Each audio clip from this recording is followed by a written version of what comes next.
Hello everyone, Mrhappy here, and welcome to Mondays with Mrhappy, aka Mrhappy Mondays, the weekly Q&A show where you ask me questions and I answer them. Really got to figure out when that officially became part of my intro. Like, my intros are never good, but that's getting cheesy. I need something new. We'll come up with something new for next week. Anyway, after a very busy 3-part video last week, we're going back to a single part this week. There may be a slight change in format going forward with Mondays with Mrhappy, but I haven't decided on it yet. When the time comes, I'll be sure to let you guys know about it, but it may include more bits, kind of like last week's part 3, where you see more of the personal side of a streamer or YouTube content creator, and the sacrifices and or things that it takes to kind of go into doing that. I haven't really decided if I'm going to go into that too much yet, but I'll just throw that out there. I've been talking about it for a little bit with my girlfriend, and we'll see what happens. We'll see if it ends up coming to fruition. Anyway, we have quite a few questions this week, so let's get started right away. Gonna keep doing it like I've been doing it the past few weeks, where I take no breaks in the video unless absolutely necessary, and we can just get into the questions right away. So, first question. Hey, Mrhappy, question for week 53. That's a little different than the others. One of my favorite jobs to play is Summoner, even back in A Realm Reborn when the job got no love. It was only in 2.4 and on it got no love. In 2.0 to 2.3, Summoner was really good. One detail that I love about Summoner, and this applies to Scholar too, is that it's a left-handed job. Seriously, go cast any of the summon spells and notice which hand your character is writing with. All the other jobs becoming right-handed with their weapon, and yes, the Book of an Arcanist is held in the right hand, but the left hand is doing all the work. One of my favorite characters to play with growing up was Link from the Zelda series because of the Wii Link wielded the Master Sword in his left hand. The Wii broke my heart by forcing him to be right-handed. I actually cannot beat the final boss because of my handicap of Skyward Sword. My question isn't really whether developers will add handedness. I know we make up maybe 10% of the world population. My question is how hard would it be to actually implement that? I think that would actually... It sounds like something really simple to do. You think maybe you could just take the animations and mirror them? I'm not sure it's really all that simple. I think you do actually have to develop... you actually have to develop a sort of right versus left-handedness. Like, there's something else in development that has to be put in there. I don't think it's so difficult that it couldn't be done with a little bit of work. But that's just me, obviously. I don't know what kind of code they're working with on the back end, if they have any sort of left-handed animations ready for that kind of stuff. But I think it's doable. And you know what? I know people that aren't even left-handed. They just prefer their character to be a little bit more unique and would like the left-handedness in the first place. I think more options for character creation and character uniqueness are always a good thing in an RPG game. I mean, it is a role-playing game, and the more attached to your character you can be, you know, the better it is. I personally just make a character, whatever, you know, does it look cool? Sure, and that's where my connection ends, but that doesn't mean I want to take anything away from the people who do enjoy the more legitimate connections with a roleplay character. I think it would take a little bit of work, but I think it's something they could totally do. I think they've actually been asked about that before, and I'm curious what their answer was when it was addressed. Next question. Happy Sunday, Mrhappy, because he knows that I record these on Sundays. Not every Sunday, but like I'm recording this on a Sunday right now, so anyway. Ever since the end of 2.5 and well into Heaven's Word, I've been struggling with burnout. Oh, okay, this is a good question. Before the expansion released, I found myself logging in less and less until I stopped entirely until the expansion came out. Now that we're well over a month into the expansion, I'm starting to get that same feeling of apathy welling inside me. I've already leveled 4 combat jobs to 60 and decked them out in mostly I-170 plus, with the 2 caster DPS jobs at around I-188. As it stands, I'm only really logging in to follow some sort of routine I've set up for myself where I do my expert and trial roulette to tech my retainer, do the daily cackpot before I find myself logging out. The only times I log in between that routine is for my Savage Alexander raids 2 or 3 times a week. I really want to consider leveling up my gathering jobs or my crafter jobs, so the truth is I can't bring myself to do another huge grind that's based off either waiting for specific Eorzean times, gathering collectibles, or throwing tons of money at it, crafting in general. There are also other Disciples of War and Magic I could level. If I have to spend another hour in Northern Thanel in the Training Mist, I think I'd go berserk.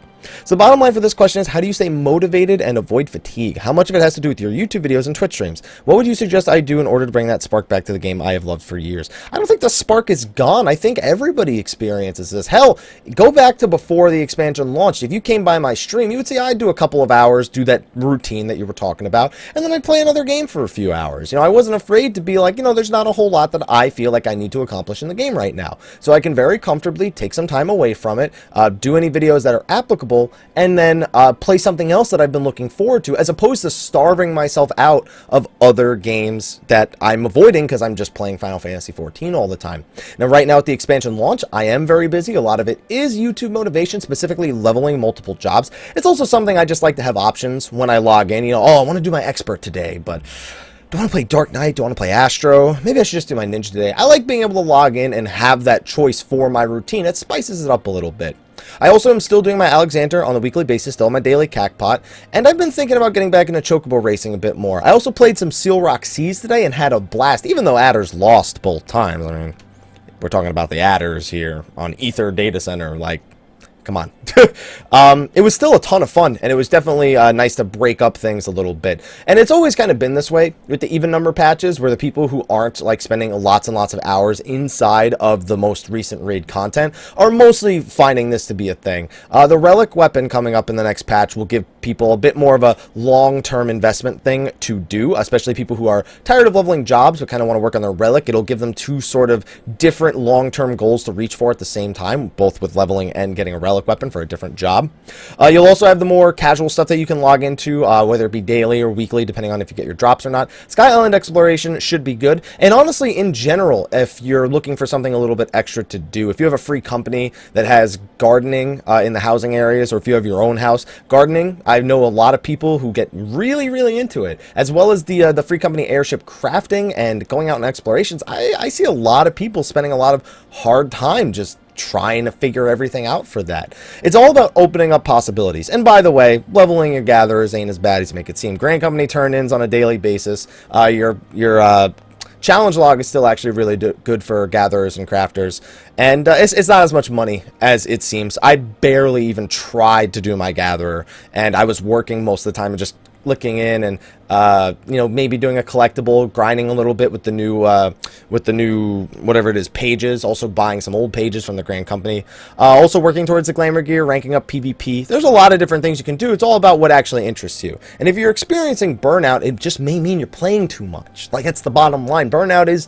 usually something that hardcore gamers, people who game 100% of their off time, is spent gaming. And that causes burnout in anything if you play it to a point. You may just need to buy a couple games on Steam and loosen up a little bit.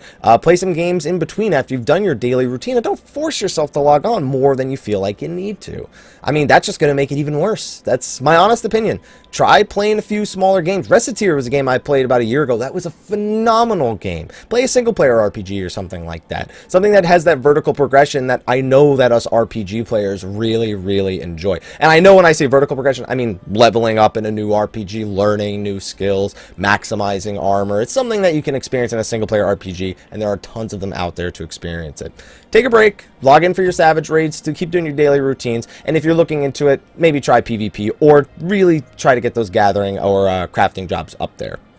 Next question, and the next few look like they're much shorter than the first two. Hi, Happy. First time asking a question, but not my first post. I have a hive totem. I actually need a few more of those. Anyway, my question is, do you have any video games from your childhood that you have a fond memory of, but when you played it again years later, it's not as good as you remembered? Final Fantasy VIII.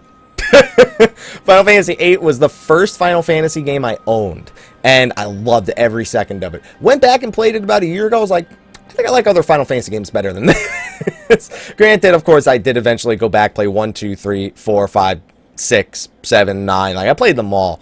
And 8, like, now that as a kid, I didn't understand how shitty the draw system really was. Like, I just kind of played the game as if it was, you leveled up, whatever. I didn't know all the ins and outs. Now that I'm older and I'm educated about the ins and outs of Final Fantasy VIII, I don't like it as much as some of the other Final Fantasy games. Final Fantasy VII also, not super big on it. I'll be playing the remake, of course, but the remake's going to be different, at least enough for me to enjoy it a bit more. So, some of the Final Fantasy games, definitely. 10 still aged well for me. 10-2 I like even less now than I did as a kid. At least as a kid, I wasn't so bothered by the cheesiness of it, but nowadays it just doesn't work well for me.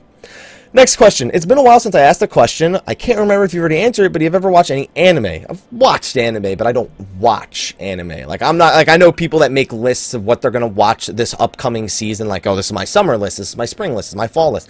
I don't do any of that. Like, I'll see, like, a few episodes of a new anime, like once a year, if anything, and that's it. Like, and also, of course, when I say, yeah, I watched anime as a kid, I saw Dragon Ball Z, everyone's like, that's not real anime.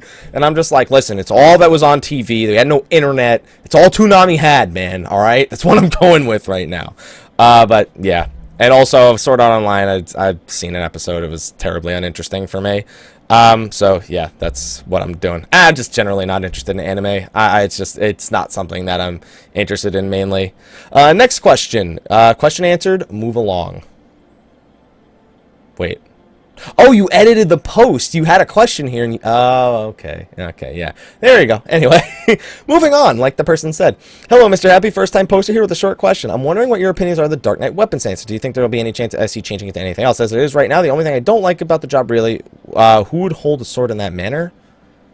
Oh, I have no problem with that. It's based on Guts. If you've never seen, speaking of anime, if you've never read the manga or seen the anime for Guts, the Dark Knight is heavily influenced by that. So a lot of the sword wielding techniques you'll see come from him, and it's just because it makes them look more edgy or more badass, if you will. I have no problem with it. It looks badass to me. Sure, it's not very practical, but it's a Japanese game. Like, it's to be expected a little bit. Nothing's practical. It's a fantasy world. Next question. Hey, Happy, I'm new to streaming and used your help to get as far as I am 14, but I was wondering, do you have any tips for streaming for a new broadcaster? I see, this is something I want to make a separate video. Like, remember I was talking about at the beginning, I might make, like, new videos for, like, new stuff. This is the exact kind of topic I want to touch on in that, because one of the biggest things that I get asked from, I'm not saying you're asking me this, but kind of like it's one of my tips anyway.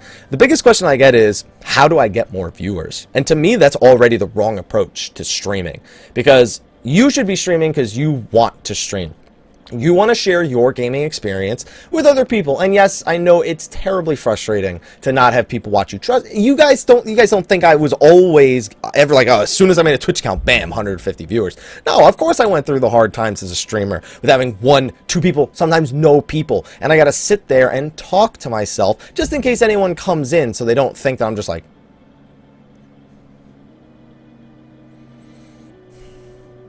oh, hi, welcome.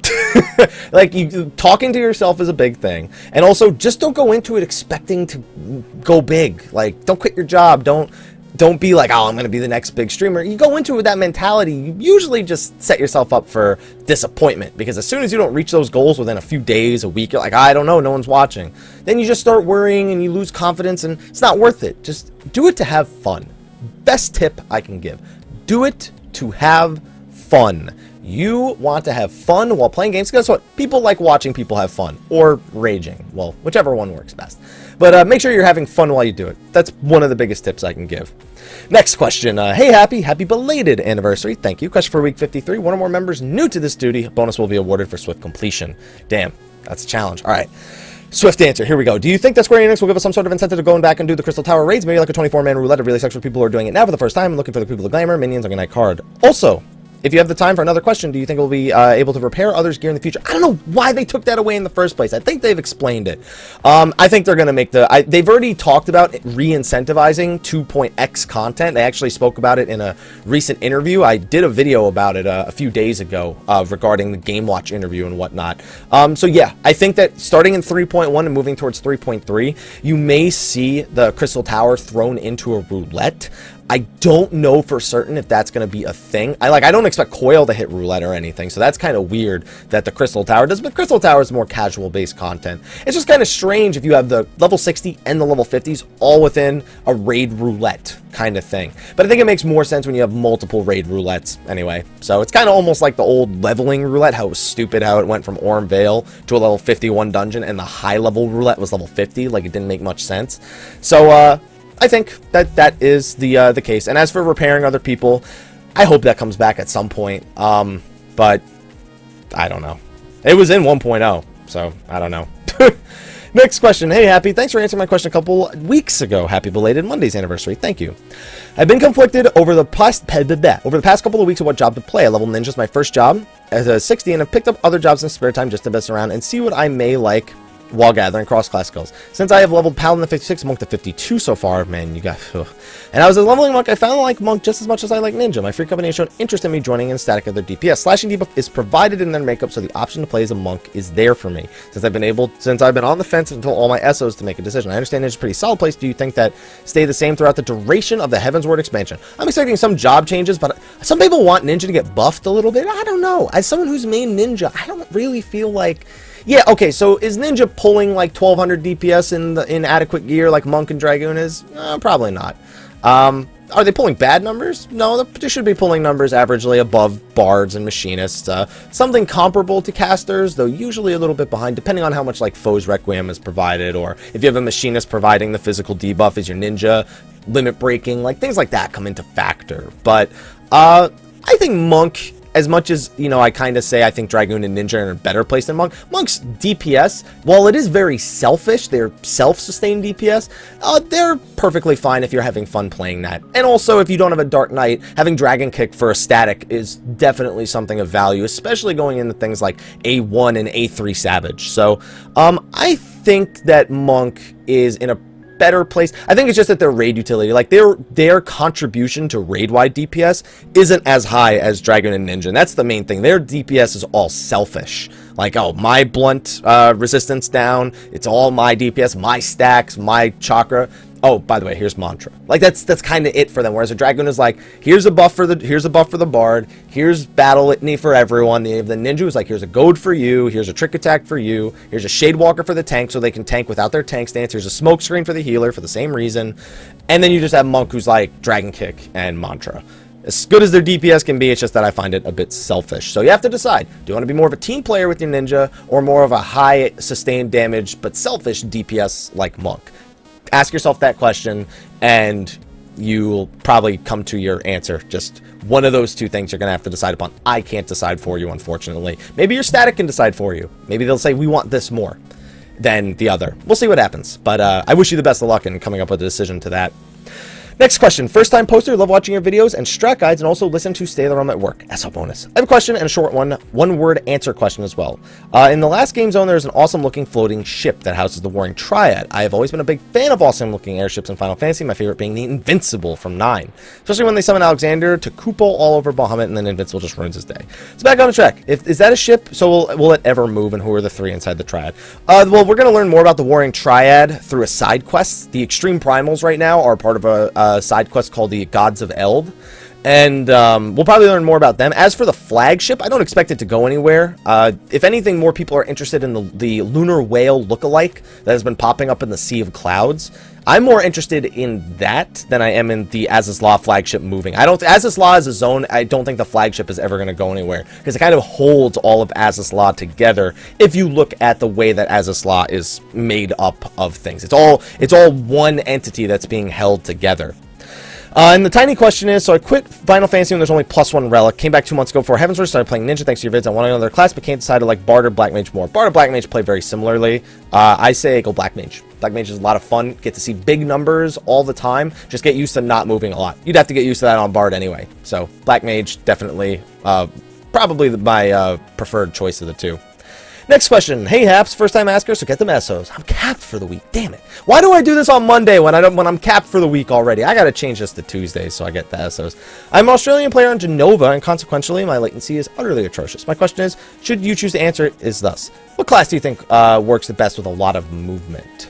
I ask because I find myself having to move early for AoEs. Well, definitely not Bard or Machinist. Ninja? Ninja's got the added movement speed, I guess. That's like the only thing I could think of. The problem is, with latency, that becomes the worst job that you could pick at the same time. Monk moves a lot in the fight, but their movements are very calculated. Same with the Dragoon. Bard has the ability to move, but your goal is to try and move as little as possible. Same with Black Mage and Machinist. You know what? Summoner. Summoner is going to give you some trouble with the opener with that kind of latency, but Ruin 2 is definitely a powerful movement tool. I'm going to say Summoner as my answer to that as I went down the list. Go with Summoner. Ooh, next question's a long one. I'm going to have to start skipping questions because this video is going to be way too long if I don't.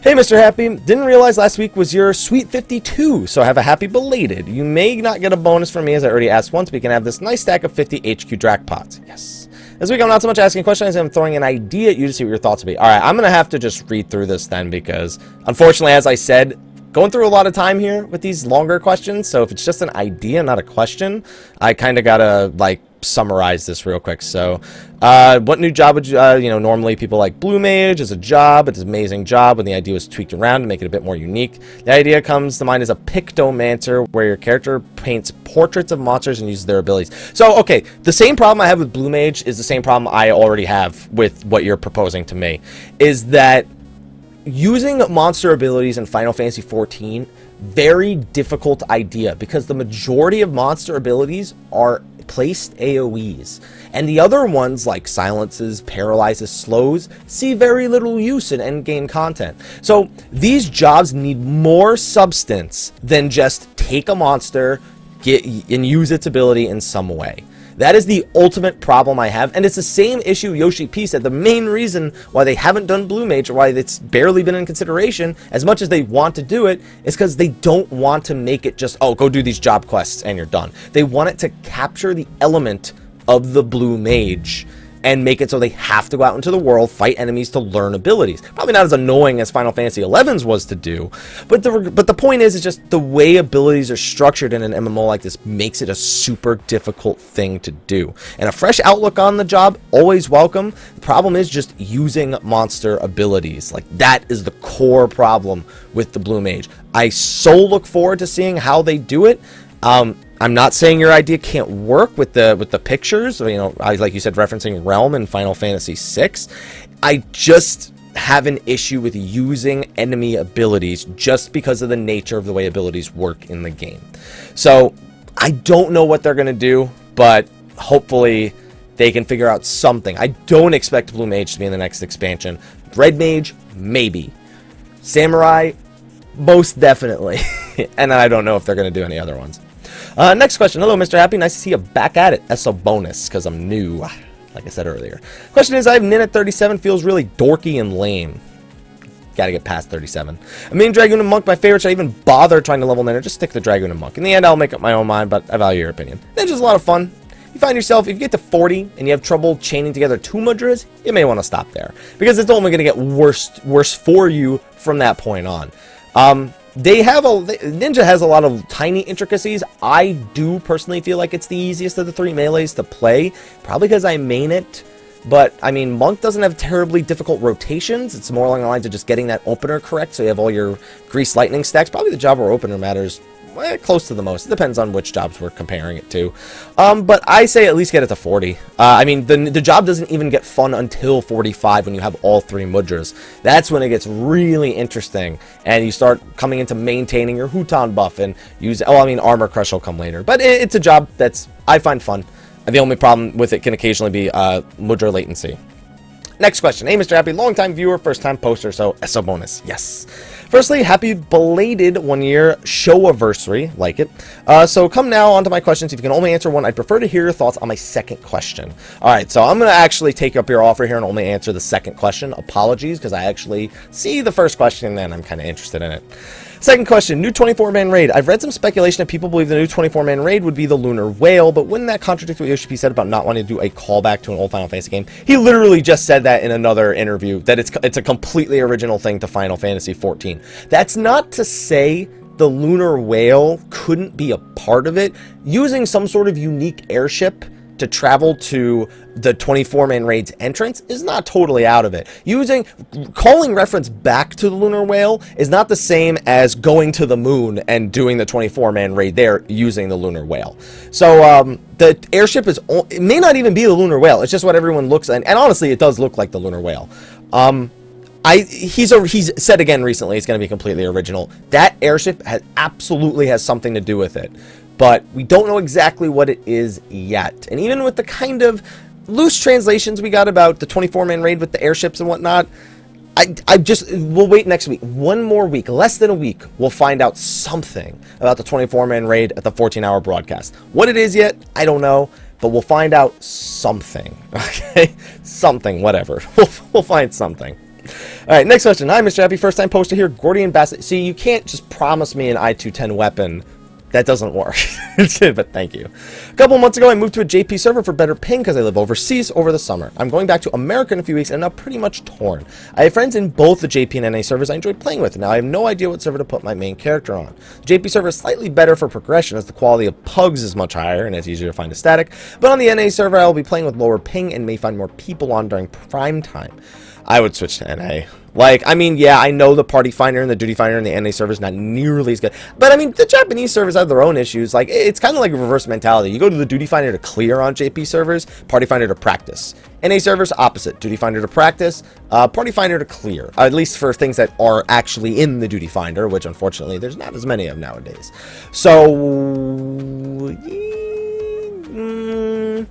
I'll go with the NAs. Like, you don't want to have to deal with playing with the high ping. Playing with high ping sucks. Sorry, Europe. You'll get your data center soon. Come on. It's an innocent joke. Come on. NA service. Just for the ping. And the people you'll play with. I think you'll be alright. Next question. Hi, Happy. First time asking. Have a battered fish boss. Damn.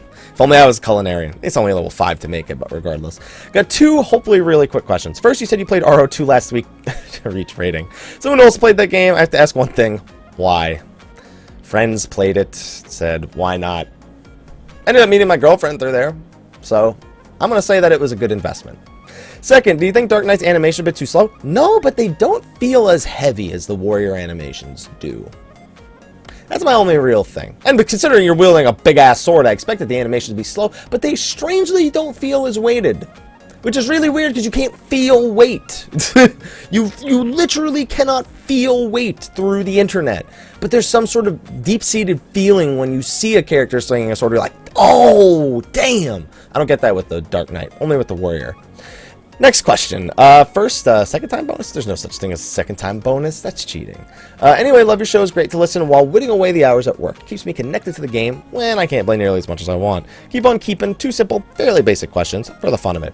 Maybe this has been addressed in another place at another time, but I wonder. You've beaten Savage. What do you do now? I haven't beaten Savage, though. Haven't beaten Savage 4. Beaten Savage 3, not beaten Savage 4. So what would I do? What would I do after that? Prepare for the next patch. Probably spend some time playing some other games because I wouldn't be spending as many hours raiding. That would probably be the big thing. And also freed up to make a bit more videos. Those would really be like key differences with that. In case you have time for a second question, what has been your favorite city in A Realm Reborn I haven't sorted? Story-wise, like, I don't never really thought about that. You know what? Limsa Lominsa, because when I teleport there, the market board is right there. The retainers are right there. Limsa Lominsa, you are my winner. Next question. Hey, Mr. Happy, short question for this week. Which questions are you most tired of answering? That is probably the hardest question I've ever gotten. I wouldn't even say it's tired. It's less like, yeah. It's like a routine for me to answer certain questions. Like, okay, so when I'm streaming, it's how do you get those 4 big buttons in the middle of the stream? Because I have a hotbar that has the unassigned slots hidden, and I enlarged its size to keep track of certain abilities. And that definitely is one of the big ones for me, is how do you get those 4 big buttons? But I'm just so used to it. I'm just like, oh, you just go to your hotbar settings, hide unassigned slots, hold control and press home to enlarge the size of the hotbar, or R3 if you're on the controller. That's probably the biggest question. But as for, I guess if you mean Mondays with Mr. Happy questions, I wouldn't say there really is one I'm sick of answering because I always have something to say about it. And generally the way it's asked to me is at least a little bit different. So I'm just going to go with that question. It's not even sick or tired of answering it. It's just, when I hear it, just like I don't even need to think about it. Just the answer comes out of my mouth. Next question. Hey, Mr. Happy, congrats on the 1 year. Late, I know, but it's okay. And I love the setup with 3 shows, one being a personal reflection. Thank you. Loved it. Thank you. Anyway, on with the question. So since the release of the expansion, I've been looking at different places for reviews of my beloved expansion to see how the outside world might feel it. One of the main criticisms I've seen over and over again is the barrier for entry, aka doing the story, is too high. Do you think this will keep many new players from joining 14, or will people look past this? Also, do you think Square Enix will ever cut out the filler parts of the 2 Next story, keep the big important parts as essentials? You know, that's actually not a bad idea. That's a lot of work to get rid of that stuff, though.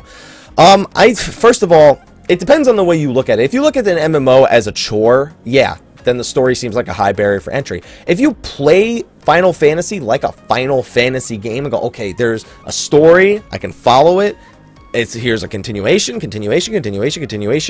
climax, cliffhanger, season 2, expansion.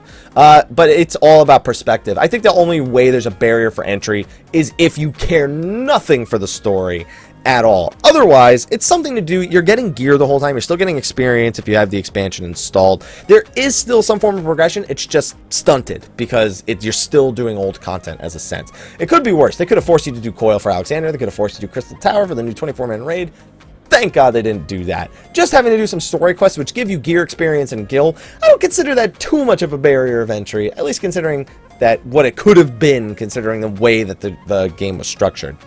Next question. Hey, Happy, longtime viewer. I know, I see the name. I know who you are. First Monday question. It's kind of long, hopefully you can answer. I always hear comparisons between 11 and 14. Okay, you want to go back to the questions I'm tired of answering? What thing in 11 do you want in 14? We'll go with that one, but this is a different question. I played and loved both games. One thing is very different about them, and that is community. Obviously, this game separates players much more than 11 did, so that sense of working together is obviously going to be lacking. But do you think that it's the mechanic that causes this, or a sign of times in gaming? It's both. So here's the thing. 11 was such a small community that if you were an asshat, nobody would play with you. Bottom line, that's it. You were done. The game was over for you. So you had to kind of try to work together, even if you occasionally had varied opinions on different things. 14, much more reasonably accessible game. Playing solo while still technically being partied with others, very common thing. So because it's easy to jump in and jump out, people feel like they're less inclined to be nice. Like, they just want to get this done, and that's it. And don't get me wrong, in 11, I didn't give a shit about most of the content. Dynamis, after the first time, boring as hell. I could never sit through 4 hours of Dynamis. Sky farming, cool. First time exploring the area, great. Waiting 8 hours for Ulukumi to spawn, not cool. Sitting there 3 hours doing my homework in high school, waiting for Fafnir to spawn, couldn't care less to ever go back to something like that. Yes, did it require teamwork? Also required a lot of time. Let's see. I'd see something mean or hateful in 1 of 20 shouts in 11, yet it's 9 out of 10 here. It just be like, it all goes back to, you know, people pay their sub, they do with it what they will. It's a more popular game, and that in itself means you're going to run into more people. Like, if you want something that has like a nice community, you play smaller games. As soon as you go to a game that's more popular, that's it. You're always going to run into an asshat here and there. It's going to happen. It comes with a game being more popular. That it's just gonna happen because different types of people come join the game. It just happens. Let's see. Is it because there's less of a consequence since you can do 99% of the content in Duty Finder? Yep, pretty much. That's it. Because guess what? They go the other direction, less people play the game. That's just how it is. If you want to make money in this day and age, things need to be widely accessible. Because guess what? That's the majority of people who pay the bills. And that's just how it is. Unless the people who only do hardcore raids want to start shoveling like $150 a month in the subs to make up for lack of casual content, that will never happen. So that's why hardcore MMOs just don't really exist anymore. Sorry, WildStar. Went free to play for a reason. Anyway, moving on. Is there something you can participate in? Do you see it as a bad thing for gaming going forward? Not for the game, just for the game industry. It's an unavoidable thing. It's just the way the game industry has evolved because of the accessibility of the internet. When the internet was a more exclusive thing, people cared a little bit more about what they did with it. Now, widely accessible, no one cares. They just, whatever. It's just, fuck it. That's just the mentality. Fuck it.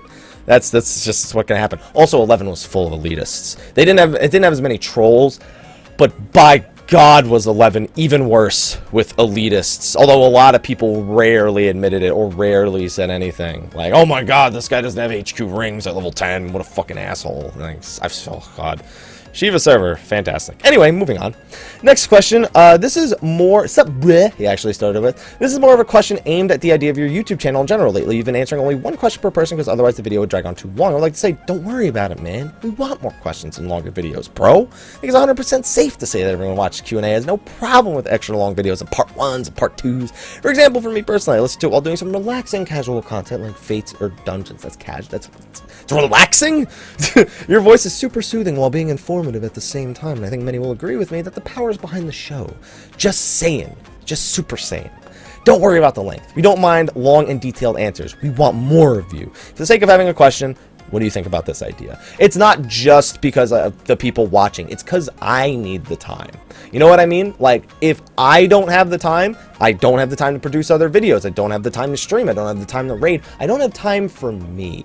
Like, it's a combination of wanting to make sure the video is at least a decent length for the average person watching, and that there's still a lot of questions answered, but that I personally don't suffer because of it, whether it means putting off another video, having a longer render time, having a longer upload time, not being able to really fit it into the time slot of my day that I want it to. There's a lot of things that goes into it that's not just a matter of, well, I don't want to make the video too long. It's not just because I don't think people will watch it because it's too long. It's because it's also my time that I have to think about here and how I'm using it, and I have to be careful with it.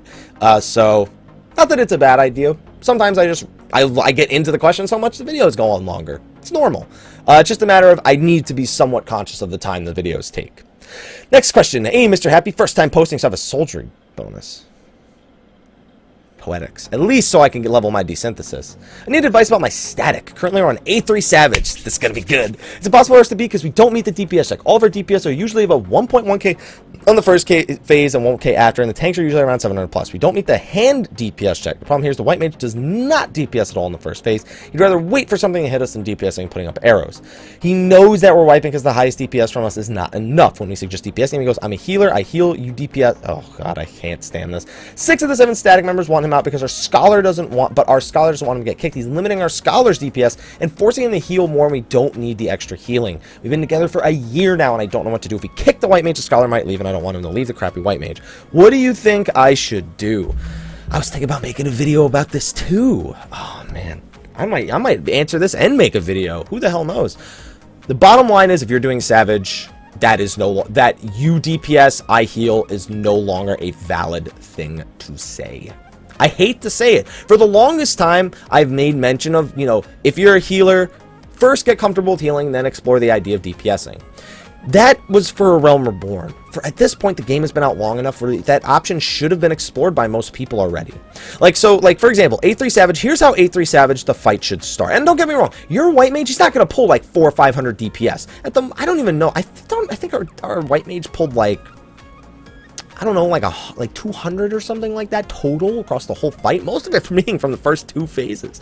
And a lot of it is a white mage solo healing while the scholar full-time DPSs. Like, that's actually more of a big thing. So he's not entirely wrong, because you want to have your white mage healing for most of the phases with your scholar, occasionally throwing out an indom, throwing out an eloquium if needed, making sure they have targeted fairy heals to spot heal for the white mage. But like at the start of the fight, everyone's stone-skinned, everyone's got an eloquium or a sucker or something. Start arrow 3, arrow 2. I don't know if you arrow 1 as a white mage. Stone 3 spam, maybe throw an arrow, maybe throw a fluid aura out there. Literally, you throw a regen on the tank, and there's no reason you can't throw some DPS out there. And if that is the sole reason you aren't beating the fight, you need to get that through to him. You don't even have to kick him, you have to get it through to him. That's not how Savage works. Savage needs maximum participation from every member of the raid. You can't just say, I won't do this because I don't want to. You have to be a team player in Savage. And you know what? A3 Savage, you can beat it without white mage DPS now that there's weapons out. Tanks can easily pull over 700 or 800 total in the fight. DPS can easily pull out anywhere from 1,000 to 1,200 by the end of the fight. And it can make up for that. Scholars can easily pull out 400 or 500 DPS with these new weapons and gear that we have. White mages, they're not going to pull out major deeps, but there's no reason to not at least be doing things like a fluid aura, even if you don't have to cleric stance, and even if you don't have time to cleric stance, just fluid aura the boss on cooldown. Like something as simple as that, just adds a little bit, makes the fight go a little faster, makes you meet the check a little bit more. And also for the hand, I don't blame the white, so I don't blame the white mage for not DPSing on the hand phase. The only thing that could be a thing here is they're forcing the scholar to heal during the hand phase, and that's causing issues. You could also be having cleave damage, like summoners can make the hand phase harder, Dragoons here Skogling if the DPS isn't focused enough can be a problem. You have to have that discussion with him. For Savage, it is no longer an option for you as a tank or you as a healer to say, I am a tank, I will tank and not focus on my DPS. I as a healer will focus on healing and not DPS. It is no longer an option, especially in A3. A1 and A2 can get away with it. A3, no excuse at that point. And I hate to have to give them the tough love, but it's the bottom line. If you're going into A3 Savage, you have to be a team player. Bottom line.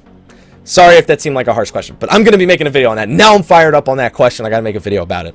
Hello, Mr. Happy. What is the best way to level all crafting professions quickly? Leaves, Grand Company turn-ins. There's also books you can buy from the Grand Company that increase the amount of EXP you get from crafting. Mithra's got a lot of really good guides about leveling crafters and each individual crafter, so check those out. They're really, really good. You'll definitely find that it's not as hard to level them as a lot of people make it seem. Next question. Hi, Mr. Happy. I'll try to keep it short. I was wondering about Alex Savage raid lock. You think it'll be lifted? Not till 3.2. It won't be lifted till 3.2. That's the bottom line. And besides, the thing is, you can still go in regardless of the loot lockout. The thing is, if you want to just like show somebody the fight, you know, go in with 7 people that have already cleared it and 1 person who hasn't cleared it. Let that person, you know, zone you in and use the assist system. Yeah, if you beat the fight, no loot chests will drop. However, that 1 person that hasn't beaten it for the week that the other 7 people have, they'll at least get the page so they can start saving up pages for the loot from Idleshire. So you can do it. You can still do it even if you don't plan on winning the fight. They just won't get as much loot because you're going in like that. It won't be lifted at least till 3.2, if even then, but I expect it will be in 3.2. Like, there's no reason for that loot lockout to still be there in 3.2. Next question. Hello, Mr. Happy. I got 2 questions for you. 1, ever since Rogue Ninja came out, it was a little sour they gave them the passive speed increase and lessen fall damage, which literally doesn't make any sense.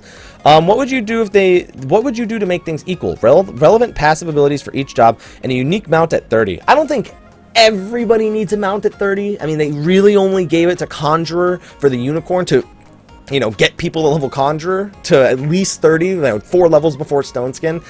Same with the tanks. If you do the tank stuff, you do the 200 duties, it means at least that you were doing a bunch of stuff on tank, which is really all they wanted to be able to do. I feel your pain here with the Dragoons, the fall damage thing, because, I mean, come on.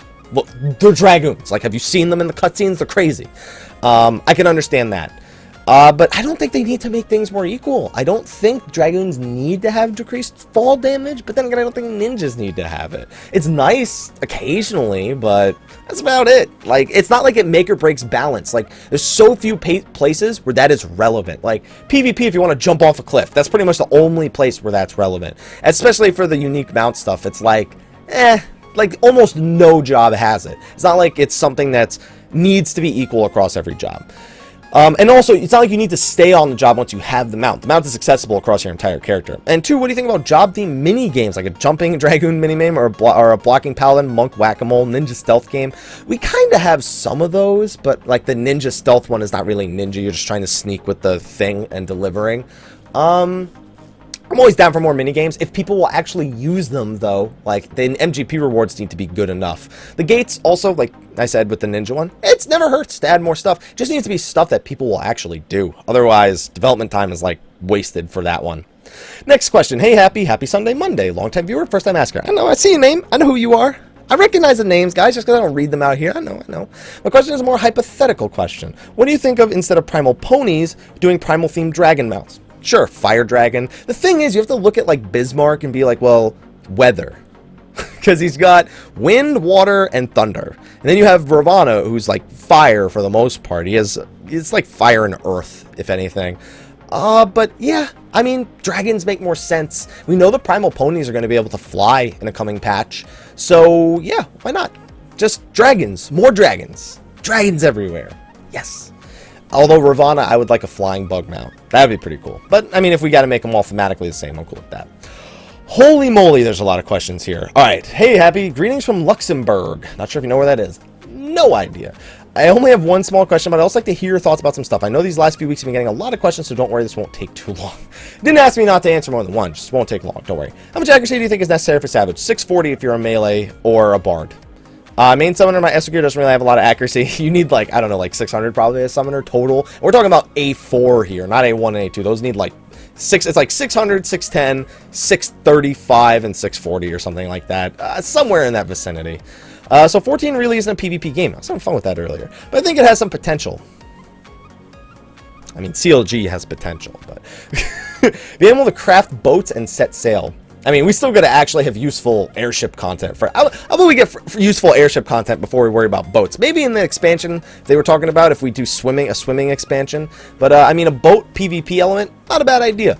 But I think we need to master airship stuff before we think about another feature where we build something as a free company. They need to really nail this one down first. Another thing I'd like to see is a 8-man raid where you basically have waves of mobs and or bosses to clear. The more waves you're able to clear, the better the reward. Waves getting harder every time. This would provide content that gradually gets harder instead of having a gap between Alexander, Normal, and Savage. I guess the question is, you need to have a lockout on that fight. You literally couldn't just be like, all right, let's do this fight. We did it. All right, reset, do it again. You couldn't do that. It would have to be like a weekly thing where you see how far you get. Next week, you see how far you get. You couldn't have this be a farmable fight unless you wanted the rewards at max to be like I won 90. It would never fly. As cool as an idea as it is, I'm totally down with the idea of more unique content like this. It has to be reasonably placed with its rewards. Like, I would never expect a fight like this where you're guaranteed some degree of loot without any sort of loot restrictions here. You need to have a loot restriction. And what are your thoughts on having a dungeon that generates random routes every time you get in? I would love that, believe it or not. Like a maze. Like, I would love that. Don't get me wrong, we probably almost never do it, but I am totally down for that idea. The thing is, when it comes to spamming a dungeon, yes, it's boring, but to be blunt, if it's not the fastest way to do something, no one cares. That's it. Like, people will do a roulette because whatever, it's a roulette. You got what you got. But you still see people leaving the Steps of Faith, and that thing's a joke now. Can you imagine this in the Duty Finder? Like, it would be a disaster. But I'm down. I like this stuff. Like, one of my favorite things from 11, and I know I probably shouldn't say that, was the Moblin Maze Mongers. I love that. I like that. It was a little fun thing you could do off on the side. And I'm hoping the Grand Company Platoon, where you take the NPCs into dungeons and whatnot, gives us a little similar feeling going in with an NPC and sort of going through these steps and building new mazes and things. I like that. I like the randomly generated stuff. It definitely makes for a more unique experience in a lot of ways. Let's see. And thank you for answering my question and sharing your thoughts. And happy anniversary Mondays from Mrhappy. Thank you.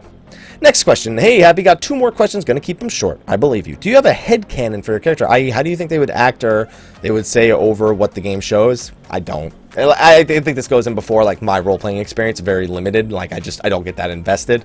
Similar answer here.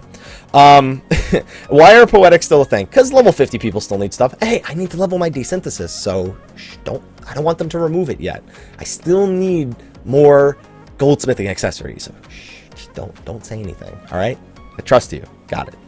Next question. Hey, Mr. Happy. First time question bonus, so take some SOs. I started leveling Monk to 60 as a second job. I keep hearing about keeping up Dragon Kick for the blunt resistance down. Does that really help anyone but the Monk? No.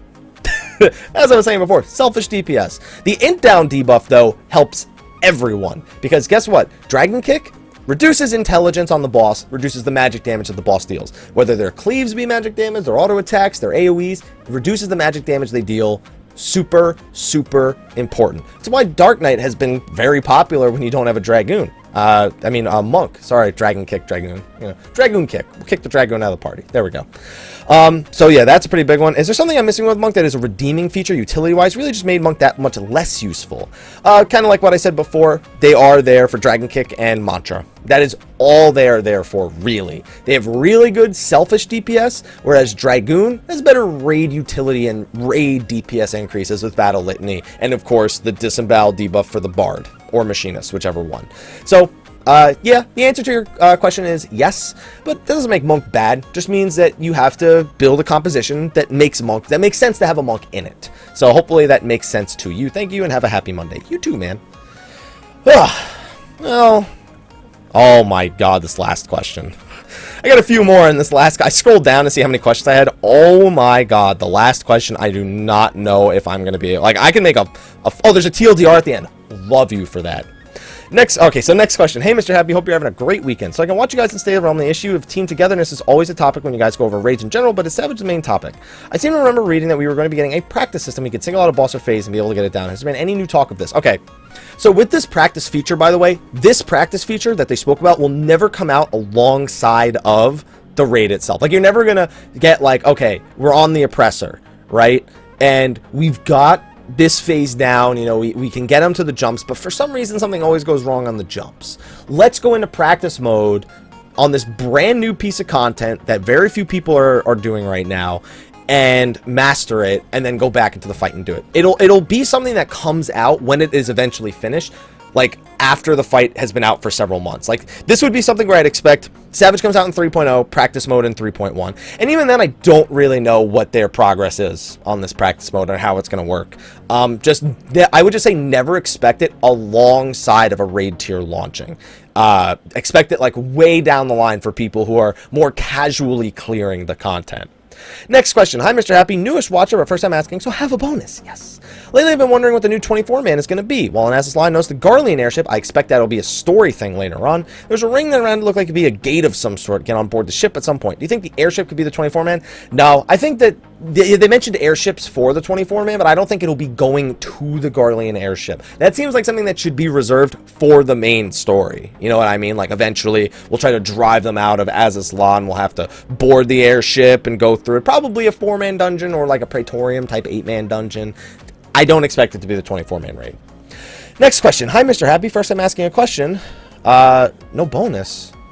Wait, it's the first time and you're not giving me a bonus? That's rude. If you had to choose between 2 summons or enemies from Final Fantasy series from these 4 options, which would you choose? Barthangelus, Doom Train, Zen Mato, Hades. Give me Doom Train and Zen Hades. Done. Easy. Okay, moving on to the next question. Next question. Hey, Mr. Happy, congratulations on the 1 year last week. I have an Astrologian question. We all know that they have healing capabilities that are not maximized to the level of White Mage and Scholar. Diurnal Sect is without a shadow of a doubt. Wait. I think there's words missing here. The Diurnal Sect is without a shadow of a doubt better than Nocturnal. I think is what was meant to be said. But we have been looking at the job wrong. My free company leader gave an excellent point. Is Astro and less healer and more support with the deck of cards some sort of serious bonus to the party? Not only is increasing the attack power, increased speed, and the added abilities to buff this further, lasts longer, spread across the party, especially if used correctly, some serious power. Your thoughts? That was the whole reason they took away the job's healing. Like, they've said that a million times. The main reason they made it less potent is because they thought the utility would outweigh the healing. So they deliberately made it less powerful than the other healers. Problem is, they don't have good healing cooldowns, and the cards are unreliable at best. It's all about knowing how to use the card, the one you pull in the right moment, but a lot of the times you're kind of just like, man, the balance would be great right now. Oh man, I drew a spear. Could have been a balance. Oh man, I drew the arrow. Could have been a balance. Oh, you need TP? Alright, here's a Spire.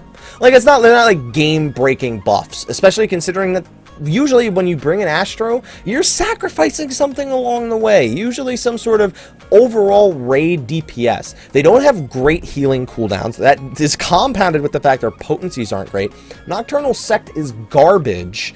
And they just have abilities that completely suck, like Collective Unconsciousness and that other one, the one that extends buffs by 5 seconds, Celestial Opposition. Like, ooh, 5 seconds more buffs on a fucking, what, 2.5 minute cooldown? The stun is useless in most sections of the end game, so it's like, they just have really shitty cooldowns. There's a lot of things they could do, and when they do it, Astro is going to feel so unique. I'm so curious to see what they ultimately decide to do. So many ideas for Astro in my head.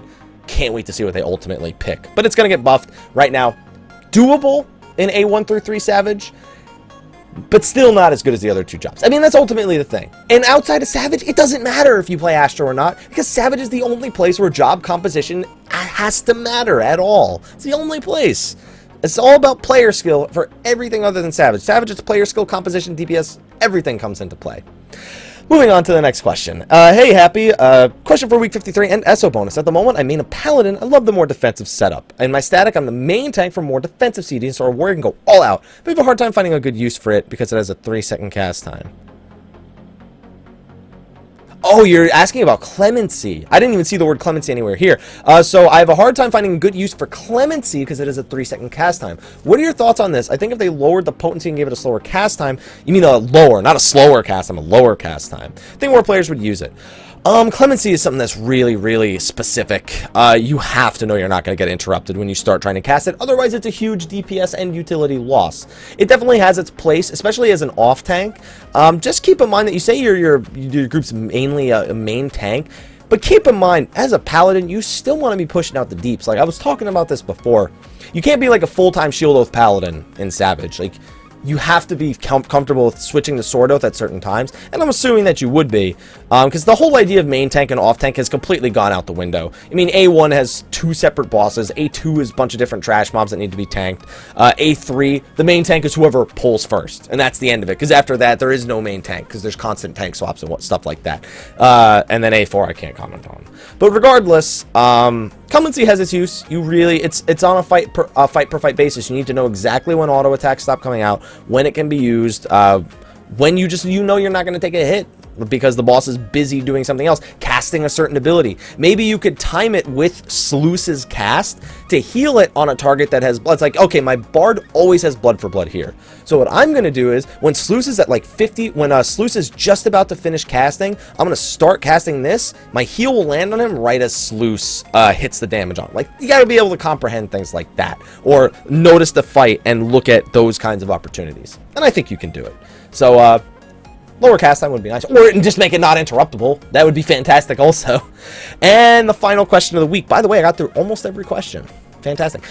This one is, I don't know if there's a TLDR. Let me read the TLDR at the bottom, because this is like, I can make a whole video just on this one question. Dear Mr. Happy 1227, long-time listener since XIV were born, and this is my first post. Sorry if it's a long one. Don't worry. I'd like to bring awareness to the monk job because it's often overshadowed by people complaining how Bard Astrologians are in the game, and other players clamoring how Bards and or Machinists are in need of a buff.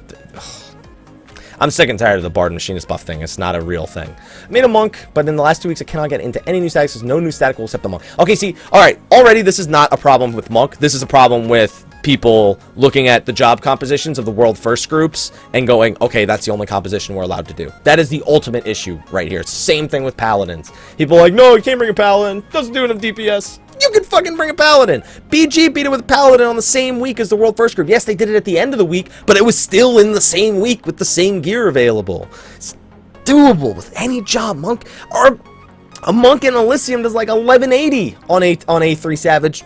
I've seen other monks do like 1200. It's good.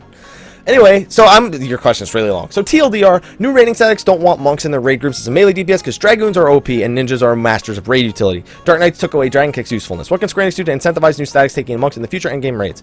People just need to stop having the hive mind and just play the friggin' game. If you're not going for world first, your raid composition is I don't want to say it's irrelevant. If you have a Dark Knight, yes, having a monk is not as optimal as having one of the other two.